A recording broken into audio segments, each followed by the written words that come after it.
Hi, everyone. My name is Boon Hua Lian.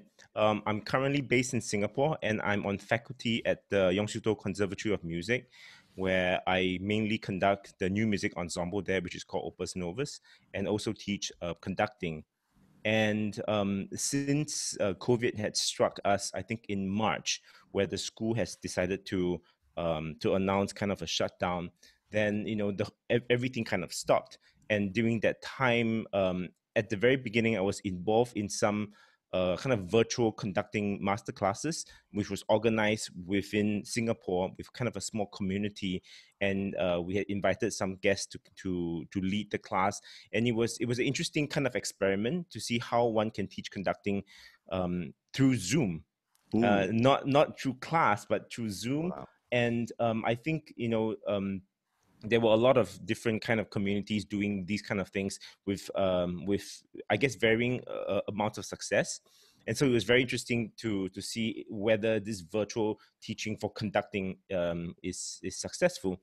And then after that, in 1 or 2 months' time, I decided to start a little program of mine, which I'm still continuing to today. It's called Unboxing New Music, and it Mm, was partially inspired by my want to explore more about the music of the region. So my story is that I just came back to Singapore last year, being based in US and also in Europe for the past almost 6-7 years, studying and then working professionally there. And I just started my position back in Singapore, and I felt like there was so much diversity and richness, cultural richness in music of our region, the ASEAN region, and I wanted to take this opportunity to find out more.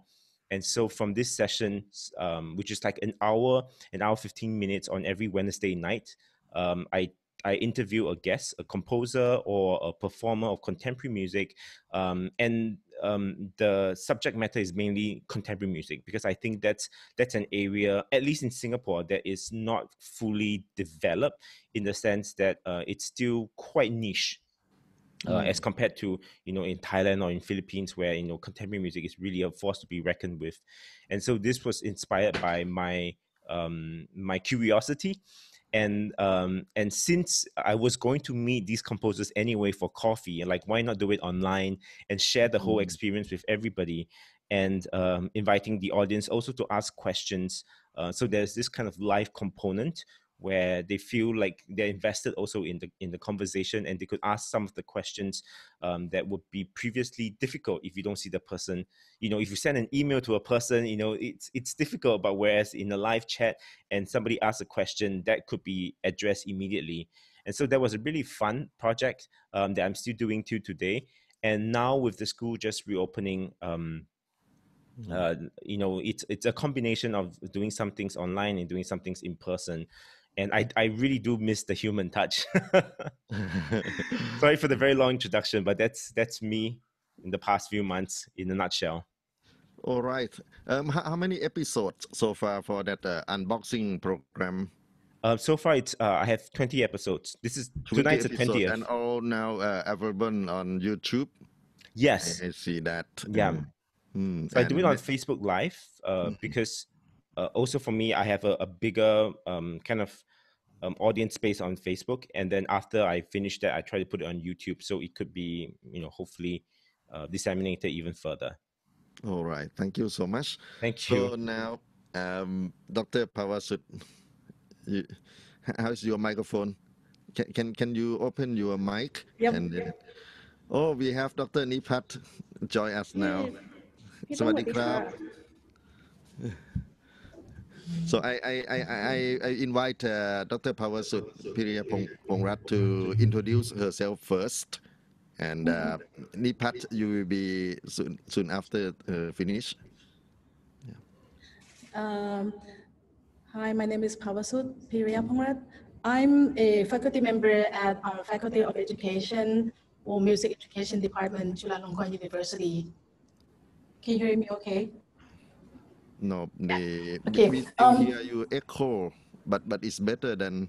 I'm a choir director, and I graduated from University of Southern California in Los Angeles, and then I came back to Thailand to start to be in charge of the choir at Chulalongkorn University.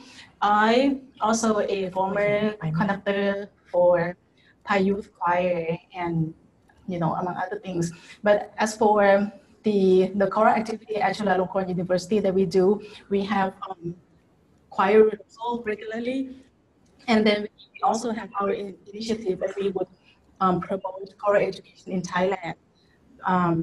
In the past, we've done Chulalongkorn University Choral Festival every year, and back in February, it was the 7th festival, and we also have Thailand Choral Camp, and that we have about 100 choir members from 6-7 universities joining us every summer.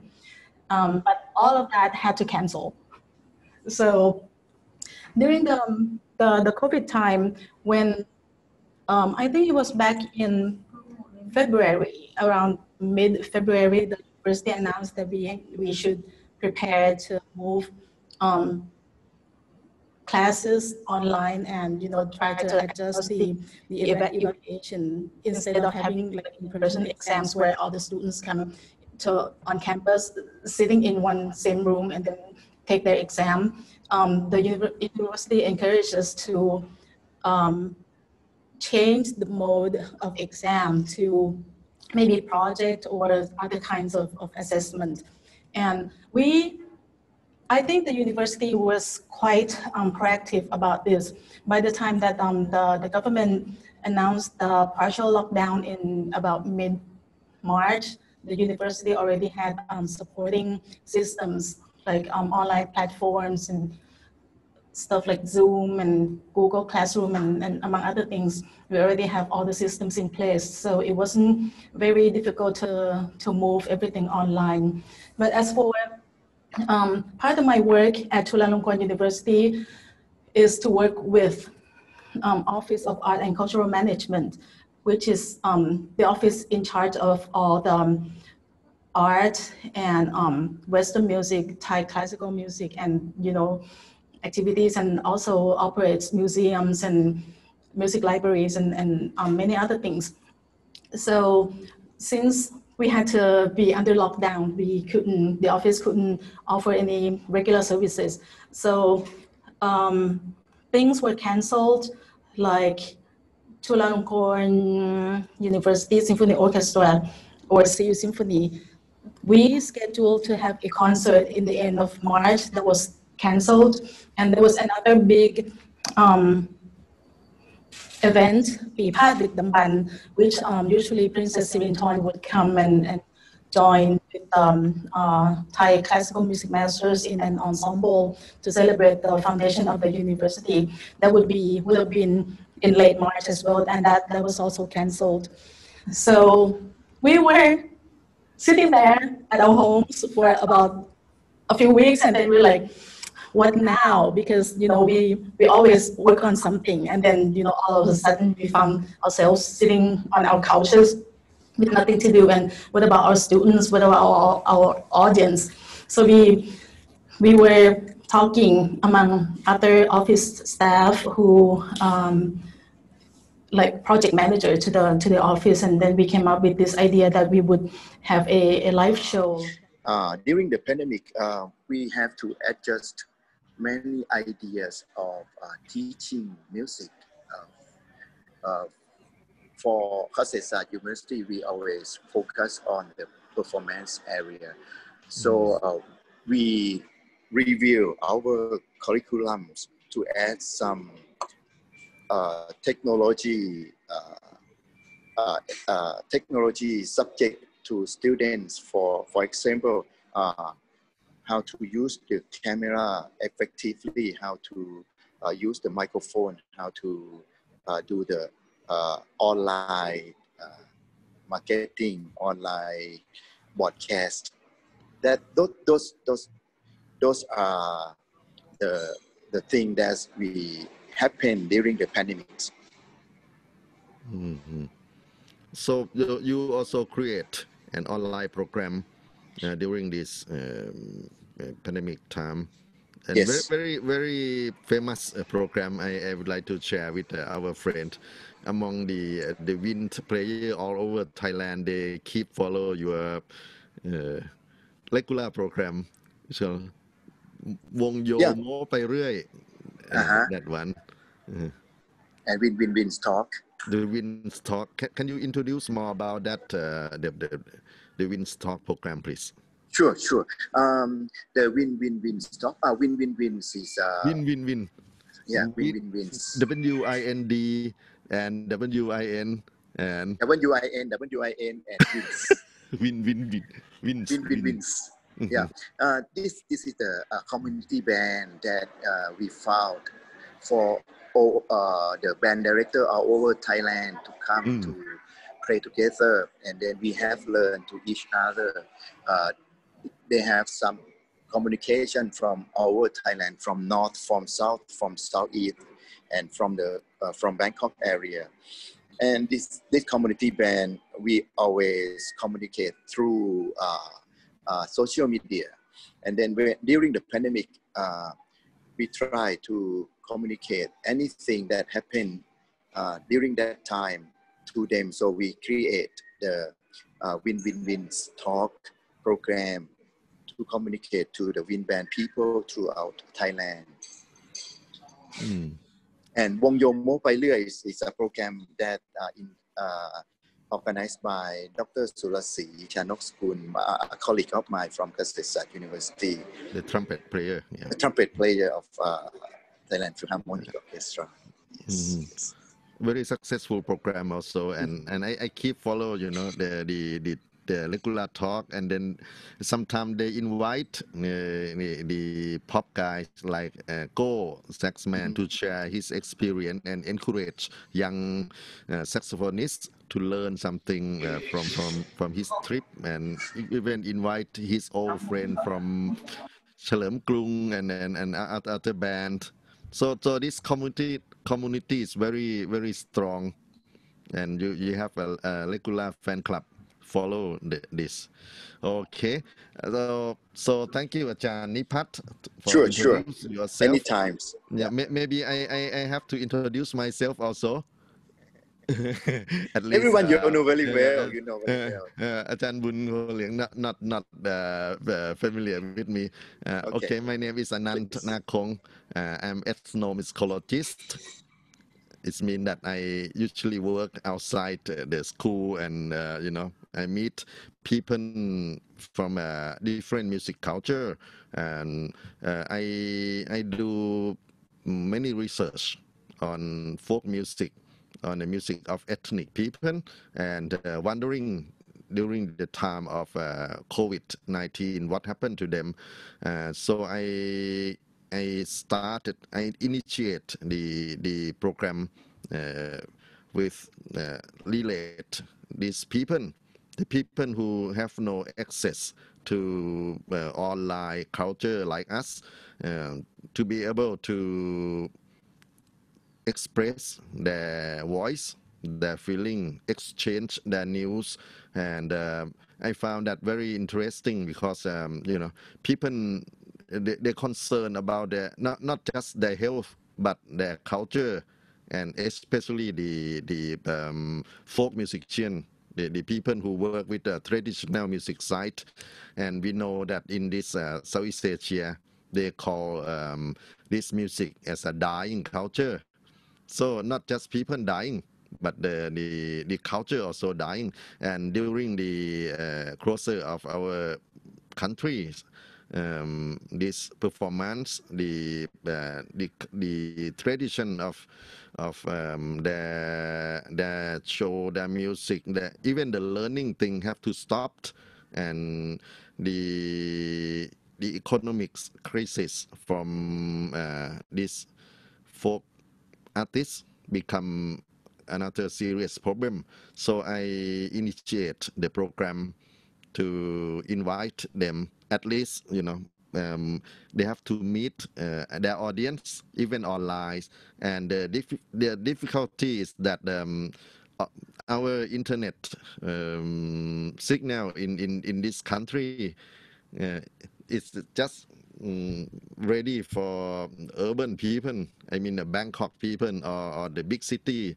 So the problem of people who live in the mountain area, the farmer land and so on. So I create a network of ethnomusicologists and young volunteers to try to reach them and help them, assist them with whatever equipment we can send a signal from the farm, from the living area to us, and then broadcast to the people. And eventually this become very successful program one. And then I, as an ethnomusicologist, I love to travel and meet people. And I keep regular hobbies as a recordist. Eventually this country always have what we call political movement. Maybe if you follow what happened in Thailand right now, bunch of students everywhere gathering on street and protest to our government and our supreme leaders. So for the protester, they not just talk, they not just exhibit their words, they sing, they dance, they do a lot of things, and they don't afraid of saying thing loud or sing something very loud.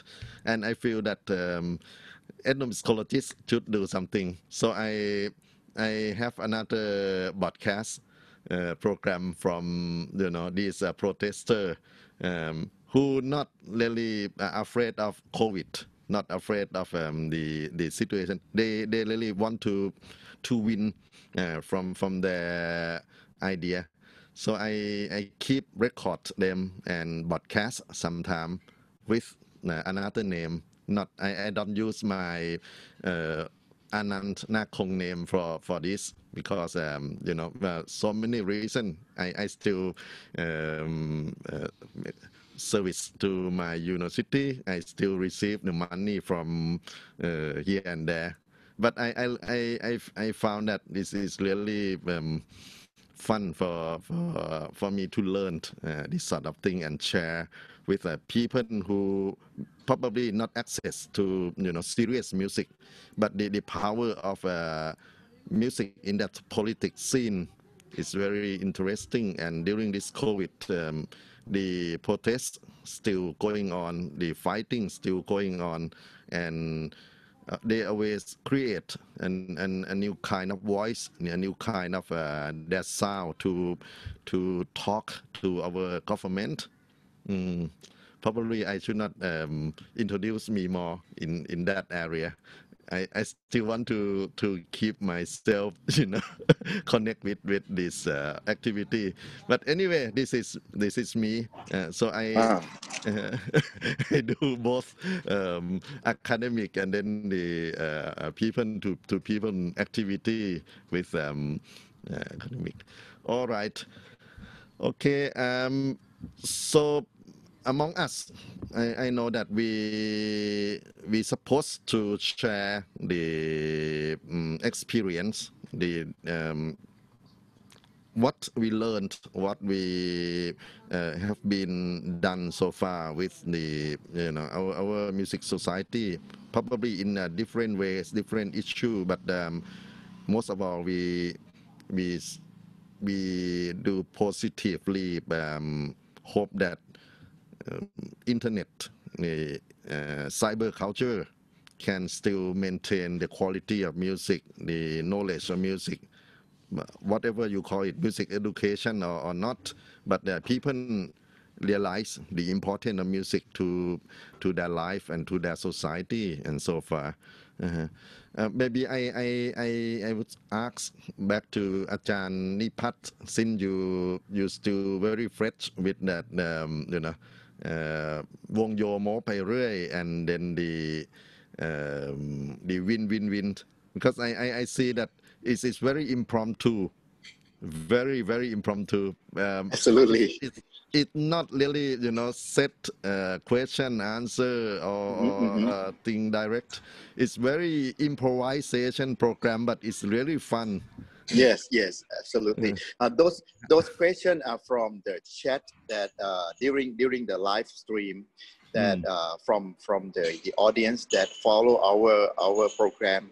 They want to know how the thing happened and how we can learn from the people who are in our field. So one, I think one session that we invite you, Ajahn Anand. Then we talk.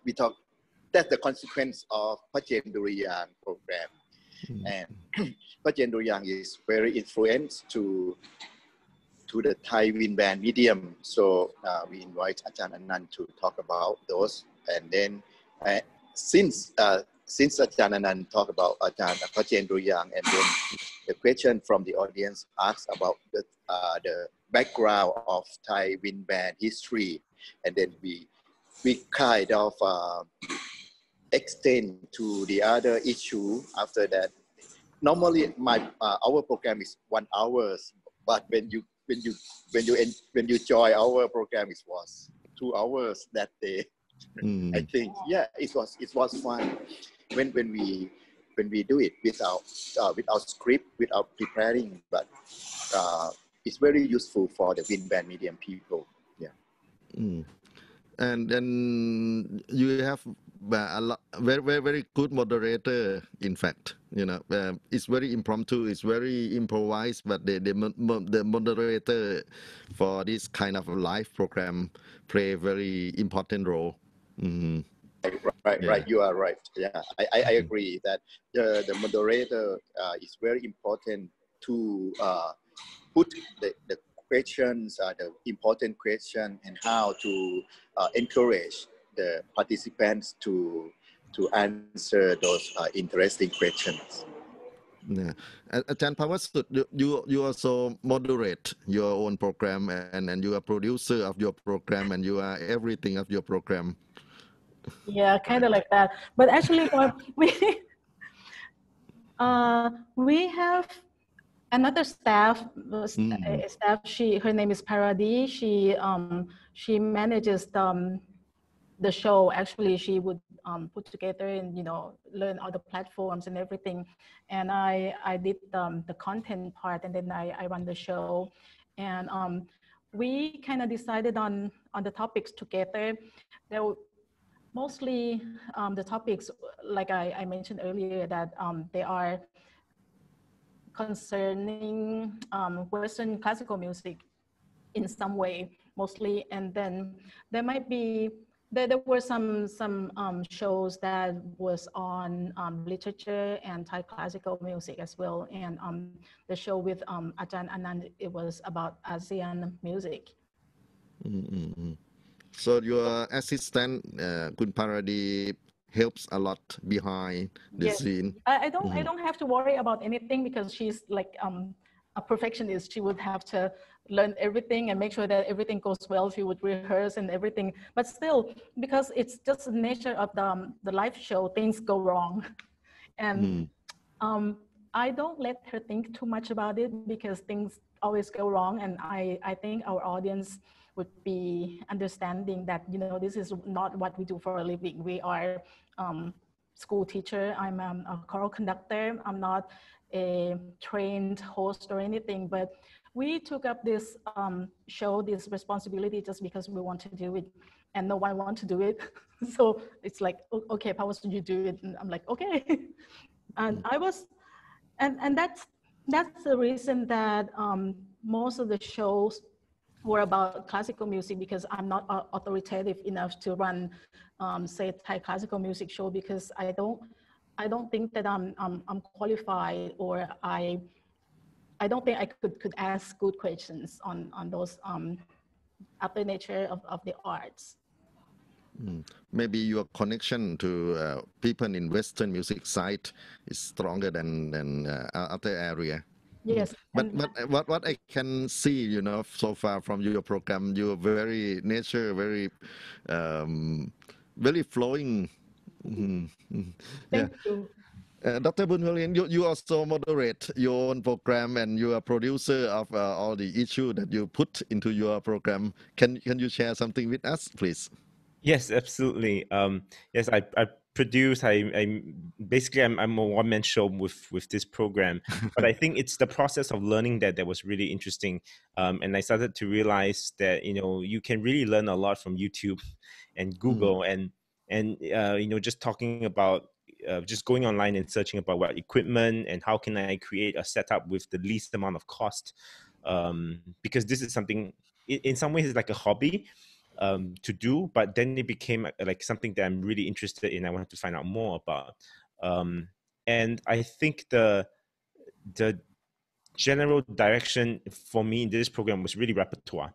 It was with each episode I tried to cover two pieces, and having playing the two pieces online with a score, and so the audience could tune in and look at the score and just have a feeling.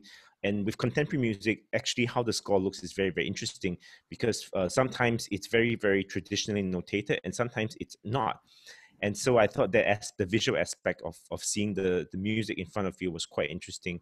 And that was how I took the direction for my program, which is an hour long, with two pieces, each piece maybe a full piece or maybe an excerpt of a mhm, piece around 10 minutes. And it was from doing various episodes that I could in some ways expose the community to all these repertoire pieces out there, because I think the understanding in my community is that we know who the composers are, but we never really heard their music. And so I thought this was a great way to oh, I'm listening into an interview, and also I get to hear their music and see how the music looks like. So mhm. that was kind of my motivation for doing it this particular way. Yeah, your program when you running score is very spontaneous. I can see that we can follow both sound and sight, the notation, whatever kind of notation that you put